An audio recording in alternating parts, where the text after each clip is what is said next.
So the Yankees are clearly a very, very strong and talented team on paper. There's no doubt about it. And when they're good, they're really good. But over the last couple of years, their weaknesses and inconsistencies and the holes in their roster have become more apparent. And, there hasn't been much activity or proactive kind of to fix these things glaringly. I mean, they're way too right-handed. They're reliant on the home run. They're not a small ball team.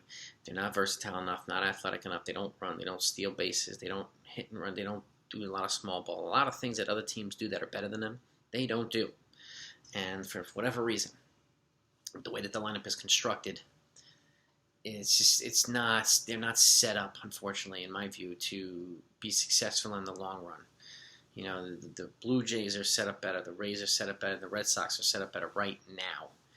And that's only in the American League East. I'm not even talking about other teams. So it's time, I think, for the Yankees to consider selling some pieces. Now, I'm not saying go for a full just tear down. They could if they wanted to, but they don't have to. They didn't do a full tear down in 2016 when they moved Chapman, Beltran, and who else did they move? I forgot who they moved. Andrew Miller, excuse me. And they moved those three guys. And, I mean, they got some prospects in return, and two of them are still on the team, Clint Frazier and Gleyber Torres. And some of them are elsewhere.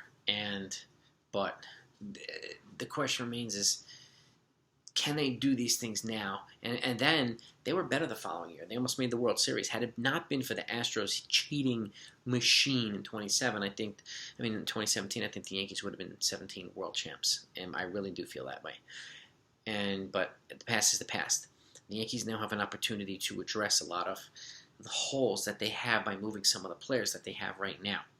And I'll probably mention some unpopular names that people are not going to like, but it's a reality that I think they need to face, and they need to face it now.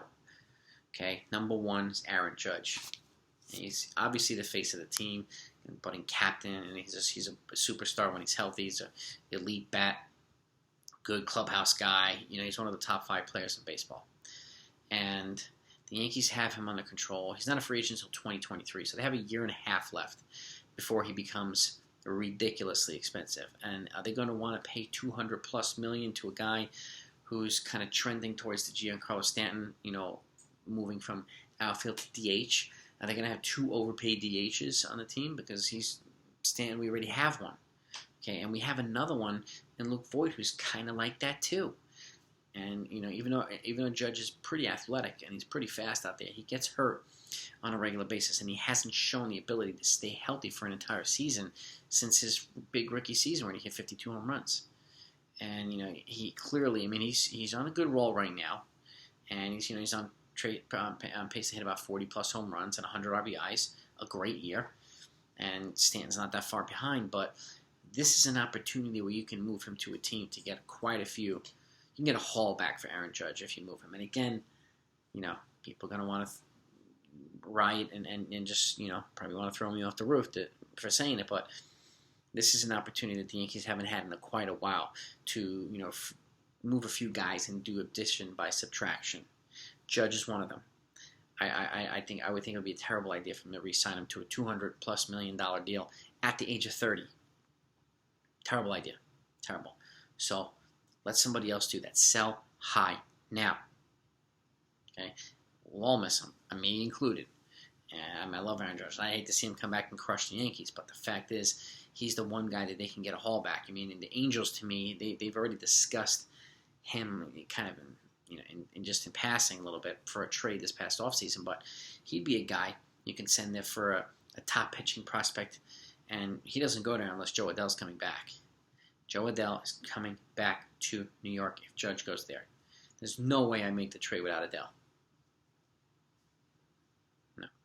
So, but then he can go there. He can play some outfield and DH. He gives Otani some, gives Madden some flexibility, and gives Otani a break too. So, and you add him to that lineup because Pujols is coming off the books this year. Next year, Justin Upton's coming off the books, so they're clearing up a boatload of payroll, and to bring in a guy like that would be a huge get for the Angels. And if you get him in a trade, it'll be a huge get. And then obviously they need to address pitching. They need to bring in quite a few pitchers as well. But he's a guy, I think, on the offensive front that would be a better fit in that lineup than he is a fit in this lineup because they're not as reliant on the home run. They've got sluggers, but you put him in there with Mike Trout and Shohei Otani or Anthony Rendon. Oh my God. And Marsh, like, oof. Oof. Deadly. Absolutely deadly. So, to me, the Angels are an obvious choice for a trade. Next up is Luke Voit. Another one. He's not a free agent until 2025, but he's a little bit older too. So when he's a free agent in 2025, he's going to be like 32 years old, 33 years old. So now's the time to move him too. He's productive when he's healthy. He's shown he's healthy again. He's hitting the ball pretty well. And, you know, I mean, to me, I would try to package him with Davey Garcia at the Colorado to try and get German Marquez. Can you imagine him in Coors Field hitting bombs left and right? They're going to need to replace Trevor Story's offense somehow. And you can do it on the cheap with Luke Voit for 3.5 more seasons. So, to me, this is an obvious fit, too. And they might need to add a little bit to get Marquez. Between him and even if it's 10 years of control for 3.5 for Marquez, he's still a frontline starter. So, they'd have to give up a little bit more, but I wouldn't hesitate to do it. You can bring Chris Gittens up in his place. Chris Gittens is also younger. He's 3 years younger than Voit. He's got more team control. So, it becomes a more cost-effective option for the Yankees, and they have first base covered. Okay, another team would be Kansas City. You move for a haul of prospects too. You know they're a relatively low payroll team, but they're willing to spend. You move him over there for some top prospects, maybe some pitching prospects. And again, the Royals have a big bat there, and the Yankees have some more not only payroll flexibility, but they have some upgraded prospects. And remember too, when they made those 3 trades in 2016, their farm went from like 15 to 3. They're 18 right now, their farm, ever since they promoted a couple of their players. They can go right back to top 5 with a couple of these trades. Just like that. Okay? But the fact is, the farms ahead of them are Tampa Bay. I mean, the Yankees need to make moves like this. Because the way, you know, because they're not calling up guys in the minors early enough, like soon enough. You're older. And they're not doing the things that the other teams are doing that are better than them. These other teams are just set up better for the future, short term and long term, than the Yankees are. So these are the moves that the Yankees, they have an opportunity right now to move some of these guys. And again, it would be an unpopular in a lot of these moves, but it would be necessary and so beneficial. They can get so much back for these guys, even a couple of them. You know, the next guy would be Aroldis Chapman. Now he's a tougher one because he has a full no trade clause, but he's dominant again, and even though he's on a high contract, there's a couple of teams, like the Dodgers or somebody like that would be able to bring him in, and I think he would waive his no trade clause to maybe go to 1 or 2 teams. The Dodgers being one of them, maybe even the Padres or something like that. A top elite contender. I can see him waiving it to go to those teams, but would it happen? I don't know. The more likely guy that I have on my list is Chad Green, another power arm. Him and Chapman are both free agents in 2023, so they have a 1.5 years left on their team control with the Yankees. He's another power arm, a right-handed elite, power thrower, and the Yankees could replace him with one of their other young fireballers. So, but they can also get a good prospect back for Chad Green as well, maybe 2, and he would be a valuable addition to those bullpens too. Dodgers, Padres, and some of these other elite teams in the American League, White Sox, Indians, Astros, who are surprisingly really, really good. The A's, really, really good. He would be a valuable asset to any of their bullpens. And they will be able to get a solid prospect back, or 2 back for him. So I would consider moving him as well. Gleyber Torres is probably the tougher one because his value's down. But he's still a young, dynamic position player. He's not a free agent until 2025, so he's controllable. And he's only 24 years old, so there's a lot of upside still. But again, his ups and downs are so drastic. When he's good, he's unstoppable. When he's bad, he's really bad. And his volume's down right now. Even though he had a good game tonight, last night I should say, 2 hits and a couple of walks, but one game is not enough. He needs to display more consistency again. And once he does that, his value will go back up. But he's the guy I would consider moving too. Particularly if they're interested in a guy like Corey Seager, another lefty shortstop this offseason as a free agent. Because you move Torres, even if you don't get a Seager, you can bring up Oswald Peraza or somebody like that. And the Yankees have a couple of these guys in their farm to bring up. And he would be a good guy to send down right now just to get things right again and then come back up when his his mechanics are a little better, and his head's a little bit better. So if he regresses again, I would send him down and send some of these other guys up. But he's a guy I would not hesitate to move.